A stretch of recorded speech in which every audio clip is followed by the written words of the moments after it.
Hello guys, welcome back to our channel Grace Education. स्वागत है आपका फिर से एक और नई वीडियो में। और इस वीडियो में बात करने वाले हैं ज्योग्राफी के क्वेश्चन पेपर के बारे में। तो जितने भी बच्चे क्लास 12th के अंदर एनआईएस के अंदर पढ़ रहे हैं और उनका अगर आपने एक ज्योग्राफी सब्जेक्ट लिया हुआ है सो ये वीडियो आपके यूज़फुल हो सकती है। सो अगर आप हमारे चैनल पर पहली बार आए हैं तो चैनल को सब्सक्राइब करना ना भूलें। ठोक लीजिए, 5,000 लौटे दिख जाना चाहिए। शुरू करते हैं आज का वीडियो बिना किसी देरी के। सो यहाँ पे आप देख सकते हैं आपके पास है ज्योग्राफी का क्वेश्चन पेपर जिसका कोड है 316। और हम डायरेक्ट चलेंगे अपने क्वेश्चन पेपर की तरफ। और ये जो आपका क्वेश्चन पेपर है वो है आपका जो नया सिलेबस है उसके अकॉर्डिंग हम इस क्वेश्चन पेपर को देखने वाले हैं।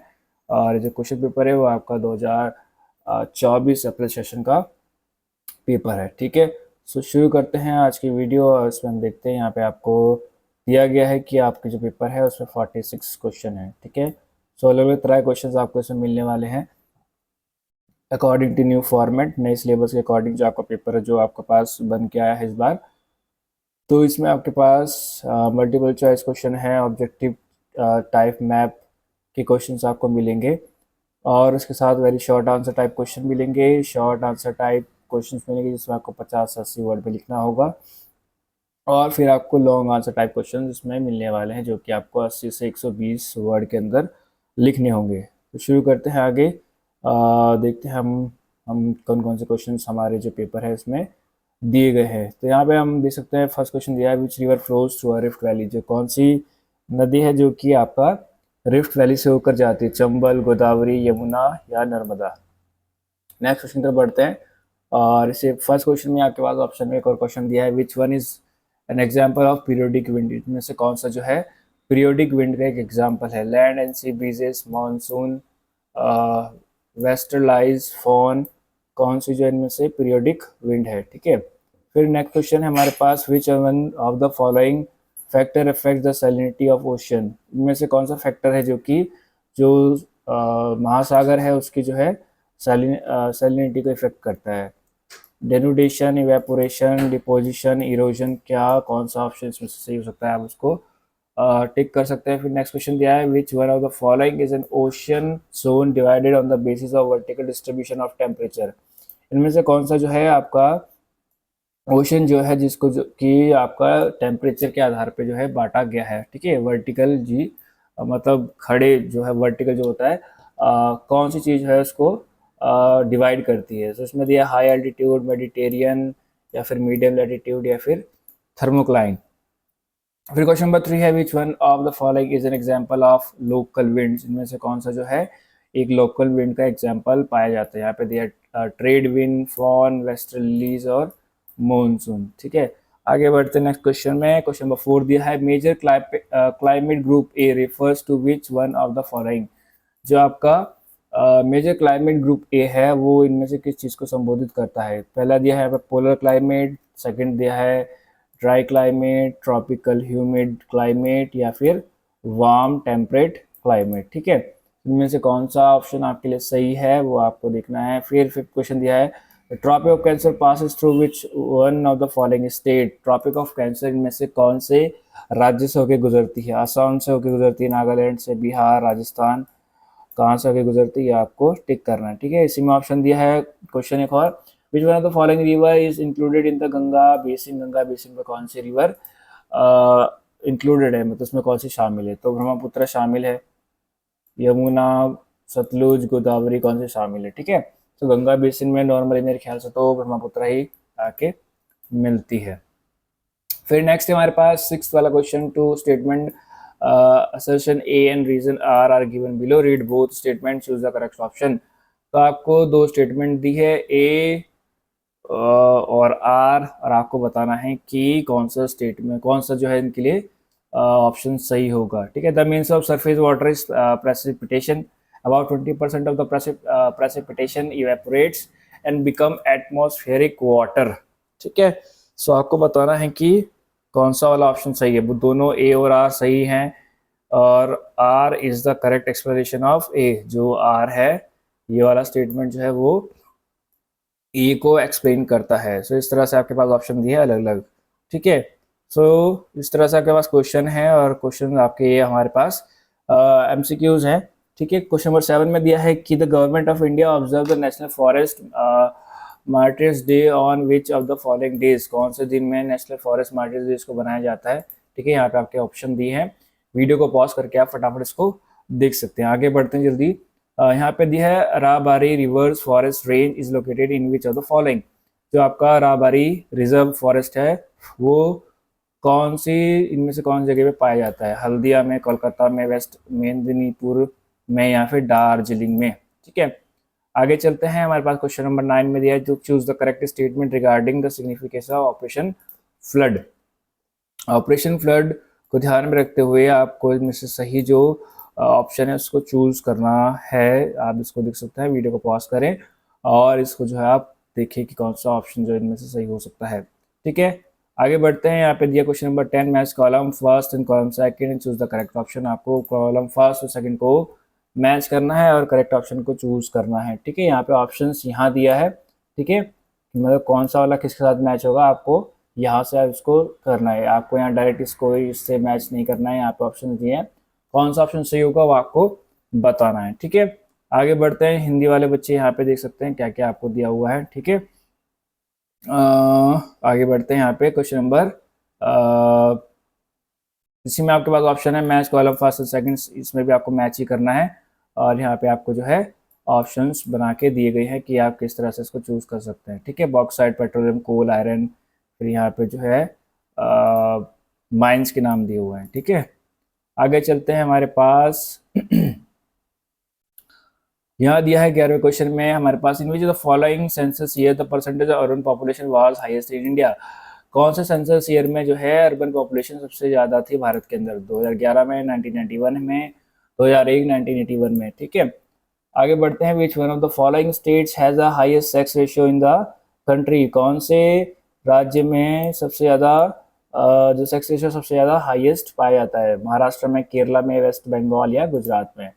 ठीक है, आगे बढ़ते हैं। Which among the following has started Sarva Shiksha Abhiyan in the country, इनमें से किसने जो है देश के अंदर जो है सर्व शिक्षा अभियान को शुरू किया है। State government of Uttar Pradesh ने, स्टेट गवर्नमेंट ऑफ हरियाणा ने, गवर्नमेंट ऑफ इंडिया ने, गवर्नमेंट ऑफ दिल्ली ने। ठीक है, कौन सी सरकार ने, कौन सी गवर्नमेंट ने इसको शुरू किया है वो आपको बताना है। विच one of the following state has the highest rank in human development index, इनमें से आपको बताना है कि कौन सा जो है कौन से राज्य की सबसे हाईएस्ट रैंक पाई जाती है ह्यूमन डेवलपमेंट इंडेक्स में, गोवा की, केरला की, गुजरात की या फिर तमिलनाडु की। ठीक है, 13th क्वेश्चन हो गया हमारे पास।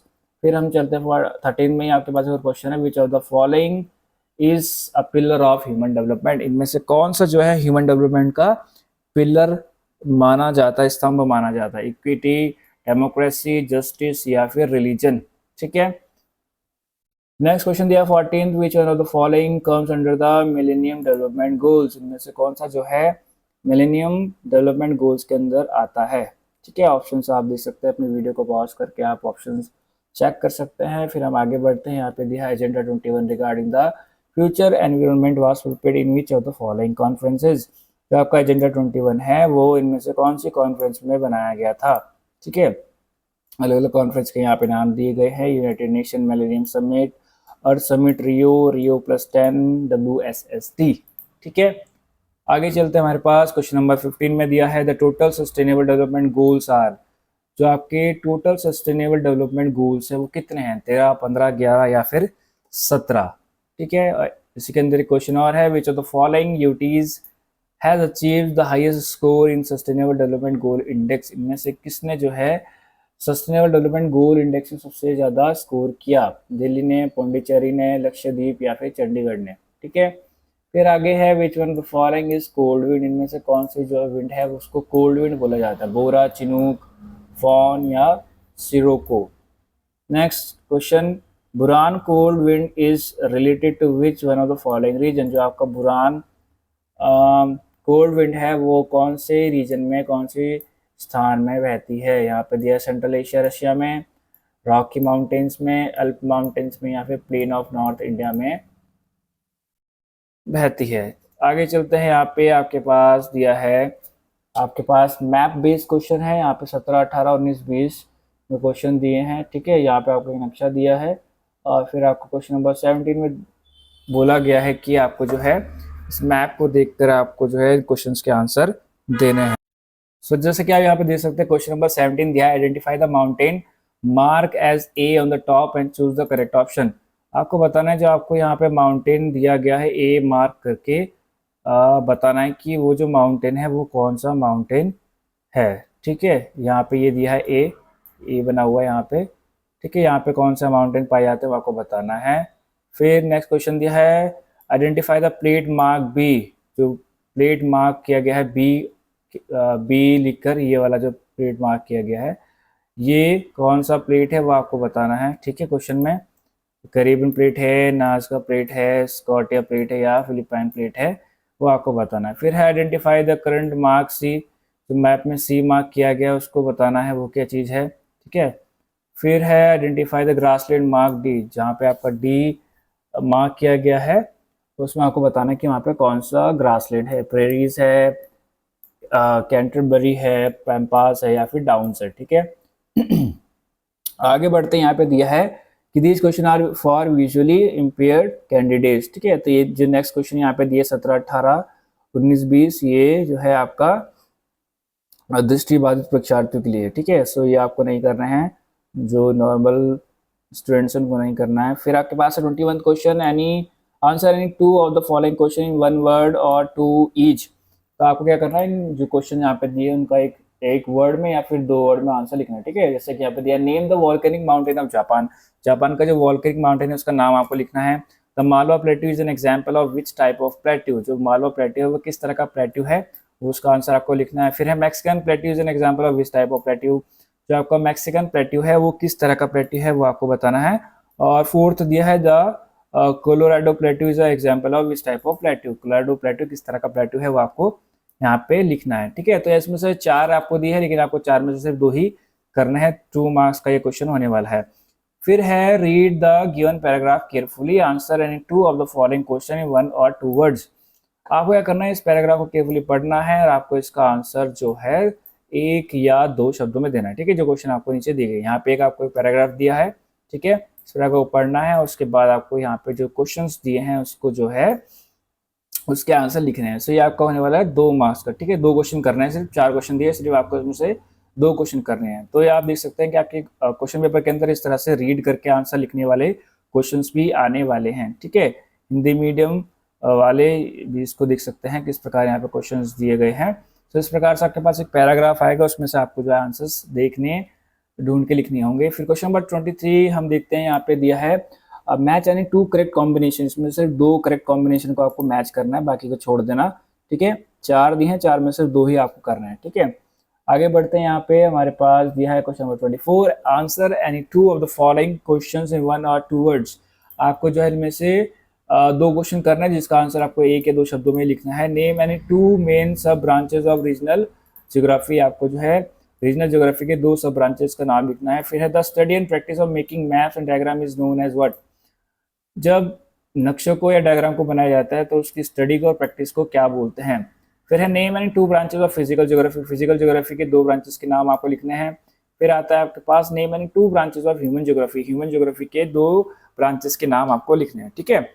यहाँ पे सब कुछ नीचे क्वेश्चन सब हिंदी में दिए हैं, वो आप पढ़ सकते हैं, वीडियो को पॉज करें और उसको आप रीड कर ले, ठीक है। ये आपका 2 मार्क्स का होने वाला है। फिर आपके पास है 25th question, match any 2 correct combination, इसमें से आपको सिर्फ 2 क्वेश्चन करना है, जिसको 2 को आपको मैच करना जो आपको लगता है सही है, ठीक है।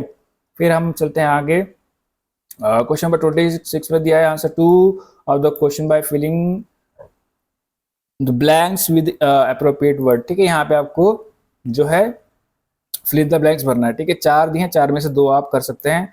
जैसे कि यहाँ पे दिया है, the flat top mountains are known as, जो आपका वो माउंटेन जिनकी जो चोटियाँ होती है फ्लैट होती हैं, उनको क्या बोला जाता है वो आपको यहाँ पे लिखना है। फिर यहाँ दिया है, the surface temperature of ocean decline from the equator towards, जो समुद्र का सरफेस का जो तापमान होता है वो जो है इक्वेटर से घटने लगता है, किस तरफ घटने लगता है, पोल की तरफ घटने लगता होगा, ठीक है, वह आप लिख सकते हैं, ठीक है। और यहाँ पे नीचे हिंदी में क्वेश्चन सारे fill in the blanks Hindi में दिए हैं, ठीक है। वीडियो को पॉज करें और इसको आप लिख सकते हैं। आगे बढ़ते 27वें क्वेश्चन की तरफ। Read the given paragraph carefully and following and answer the following questions in 1 और 2 वर्ड। फिर से आपके पास पैराग्राफ है, पैराग्राफ को पढ़ना है और आपको जो है इन क्वेश्चंस के आंसर लिखने हैं 1 या 2 शब्दों में, ठीक है। ये भी आपका 2 मार्क्स का होने वाला है, ठीक है। हिंदी जो है, हिंदी मीडियम के बच्चे यहाँ पे देख सकते हैं किस तरह से आपको जो है एक पैराग्राफ मिलने वाला है, उसको पढ़ के आपको जो है आंसर लिखने हैं। फिर हम बढ़ते हैं 28वें क्वेश्चन की तरफ। Answer the following question in 1 और 2 वर्ड्स। अब आपके पास फिर से क्वेश्चन आंसर है। Who build the coral reefs? Coral reefs कौन बनाता है वो लिखना है 1 या 2 शब्दों में। The low island found in a tropical ocean consisting coral reef surrounding a central depression is known as what? ठीक है, जो लो आइलैंड जो कि आपके ट्रॉपिकल ओशन में पाए जाते हैं, जब वो एक कोरल रीफ बनाते हैं उसको हम क्या बोलते हैं वो आपको बताना है, ठीक है। फिर नेक्स्ट एक 29 question. Answer the following question in 1 और 2 वर्ड्स। आपको जो है 1 या 2 शब्दों में इसके आंसर देने हैं। Name 2 major sources of energy which empowers the various exogenic processes. दो मेन सोर्स ऑफ एनर्जी बताने हैं जिससे जी आपका एक्सोजेनिक प्रोसेस होता है, ठीक है। फिर है next, mention any example of intermontane plateau. आपको 2 एग्जांपल, एक एग्जांपल बताना है इंटर मॉन्टेन प्लेट्यू का, ठीक है। इंटर मॉन्टेन प्लेट्यू जो भी है उसका एक एग्जांपल आप उसमें लिख सकते हैं। फिर आपके पास 30 क्वेश्चन इसमें आपको दिया है, क्वेश्चंस दिए हैं, इसका आंसर आपको 1 या 2 शब्दों में देना है। जैसे कि यहाँ पे क्वेश्चन दिया, name any 2 continent where the low pressure exist in the month of January. 2 continent के नाम लिखने हैं जहाँ पे जो है जनवरी महीने के दौरान जो है लो प्रेशर एग्जिस्ट करता है, ठीक है। वहाँ पे मतलब लो प्रेशर होता है।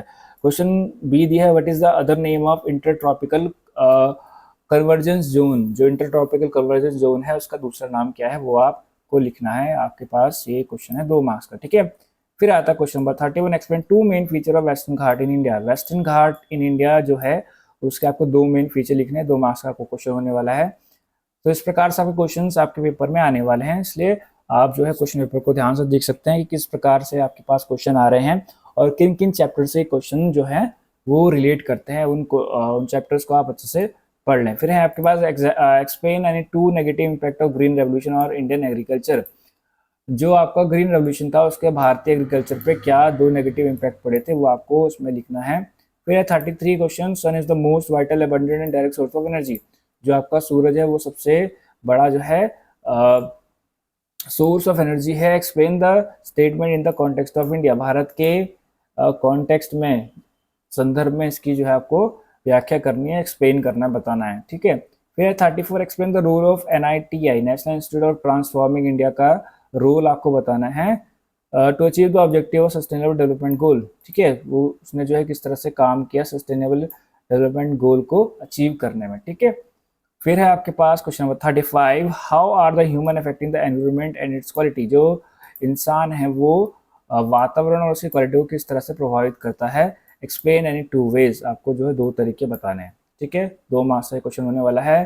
फिर आता है next question 36, on the given political map of India. जब आपको पॉलिटिकल मैप दिया गया था इंडिया का, शोन इन पेज नंबर 49 में, आपको जो है उसमें क्या क्या मार्क करना है यहाँ पे आपको लिखा है। इसमें दिया है eastern state having 18 wild life sanctuary. वो कौन सा आपको जो है उस राज्य को मार्क करना है जिसमें 18 वाइल्ड लाइफ सेंचुरीज पाई जाती हैं।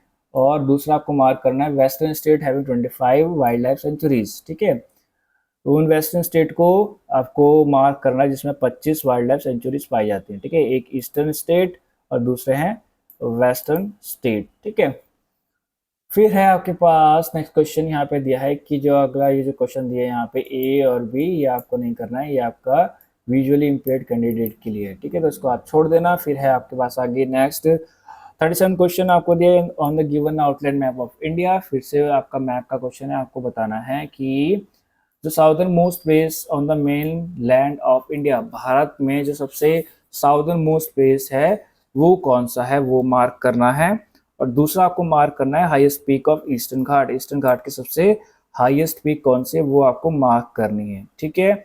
आगे बढ़ते हैं। ये क्वेश्चन आपको नहीं करना नीचे A और B जो दिए, क्योंकि वो है आपका विजुअली इम्पेयर्ड कैंडिडेट्स के लिए, ठीक है। आगे बढ़ते हैं। आगे यहाँ पे दिया है 38 क्वेश्चन दिया, describe different meaning of development for different people. जो डेवलपमेंट है वो अलग अलग लोगों के लिए किस तरह से अलग अलग मतलब रखती है, अलग अलग अर्थ रखती है, वो आपको बताना है। 2 मार्क्स का क्वेश्चन है। फिर describe any 2 characteristic of the dry deciduous forest in India.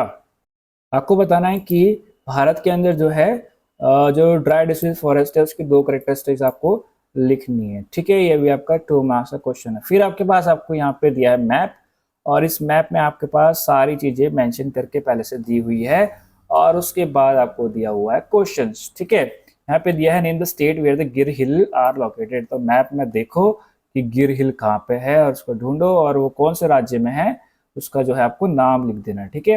यहाँ पे दिया name island located in the bay of Bengal. Bay of Bengal में कौन सा आइलैंड पाया जाता है वो आपको लिखना है। ये बे ऑफ बंगाल है, ये अंडमान और निकोबार है, ये आइलैंड पाए जाते हैं। तो इस बार आपका मैप तो और भी ज़्यादा आसान हो चुका है, लेकिन है सिर्फ आपका 2 मार्क्स का, ठीक है। आगे बढ़ते हैं। आगे वही क्वेश्चन है, लेकिन बस थोड़ा हिंदी मीडियम वालों के लिए यहाँ पे दिया गया है। और फिर आपके पास ये क्वेश्चंस दिए हैं, ये फिर से आपके पास जो है विजुअली इम्पेयर्ड कैंडिडेट्स के लिए, इसको आपको नहीं करना है। फिर हम चलते हैं क्वेश्चन नंबर 41 पे। Describe 3 main feature of block mountain. Block mountain के 3 विशेषताएं, 3 प्रमुख विशेषताएं आपको लिखनी है। 3 मार्क्स का क्वेश्चन होने वाला है। फिर 42 क्वेश्चन दिया, explain 3 feature of temperate grassland biome. Temperate grassland biome के 3 फीचर्स आपको लिखने हैं, ठीक है। 3 विशेषताएं आपको बतानी है। 3 मार्क्स का क्वेश्चन है। फिर आता है analyse 3 factors affecting the atmospheric pressure. कौन से 3 कारक हैं जिसकी वजह से जो है एटमॉस्फेरिक प्रेशर पे प्रभाव पड़ता है, ठीक है। 3 मार्क्स का क्वेश्चन है। या फिर दूसरा क्वेश्चन इसमें दिया है कि analyse 3 feature of equatorial low pressure belt. जो आपका इक्वेटोरियल लो प्रेशर बेल्ट है उसके 3 विशेषताएं आपको बतानी है। फिर आता है question number 44, explain 3 significances of the monsoon in Indian economy. जो मॉनसून है भारत की इकोनॉमी पे किस तरह से प्रभाव डालती है, क्या महत्व रखती है, 3 महत्व आपको बताना है, ठीक है। फिर है question number 45, there is a great variation of the availability of water resources in India. भारत के अंदर जो है पानी जो है अलग अलग तरह से मौजूद पाया जाता है, कहीं ज़्यादा तो कहीं कम। तो इसका जो है आपको एक्सप्लेन करना है एग्जाम्पल के साथ, ठीक है। उदाहरण के साथ इस जो स्टेटमेंट है इसको एक्सप्लेन करना है। फिर नेक्स्ट इसमें ऑप्शन दिया, water is an important constitute of the ecosystem. जो पानी है वो इकोसिस्टम का एक बहुत ही महत्वपूर्ण घटक है, यानी कि बहुत ही महत्वपूर्ण चीज़ है। Explain the statement with example. Statement को आपको एक्सप्लेन करना है एग्जाम्पल के साथ। फिर आता है question number 46, define the term sex ratio. Sex ratio क्या होता है वो आपको एक्सप्लेन करना है। Explain any 4 reason for the declining sex ratio in India. 4 आपको कारण बताना है जिसके कारण जो है जो सेक्स रेशियो है भारत का वो जो है कम होता जा रहा है। ये क्वेश्चन आपका है 5 मार्क्स का। इसी में आपको एक ऑप्शन दिया है कि explain any 5 characteristic of human development report of India.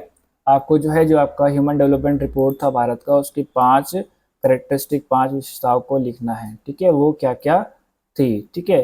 Next यहाँ पे आपका ओल्ड क्वेश्चन पेपर है, उसको हम नहीं देखने वाले हैं, क्योंकि इस बार जो आपका पेपर बन के आने वाला है वो आने वाला है सारा न्यू सिलेबस से, ठीक है। सो आई होप ये वीडियो आपके लिए यूजफुल रहा होगा कि इस प्रकार से आपके पास क्वेश्चन आंसर्स होने वाले हैं। मोस्टली क्वेश्चन आपके मल्टीपल चॉइस क्वेश्चन होने वाले हैं, और कुछ आपके पास शॉर्ट आंसर्स 1 वर्ड और 1 वर्ड वाले आंसर्स होने वाले हैं, और बाकी आपके शॉर्ट आंसर और लॉन्ग आंसर जो है वो होने वाले हैं। सो इस वीडियो में इतना ही। मिलते हैं नेक्स्ट वीडियो में। अगर आपको वीडियो पसंद आया तो वीडियो को लाइक करना ना भूलें, चैनल को सब्सक्राइब करें ताकि आपको एनआईएस से रिलेटेड जो है इंपॉर्टेंट वीडियोस मिलती रहें। मिलते हैं फिर से एक और नई वीडियो में। ठोक लीजिए, 5000 लौटे दिख जाना चाहिए।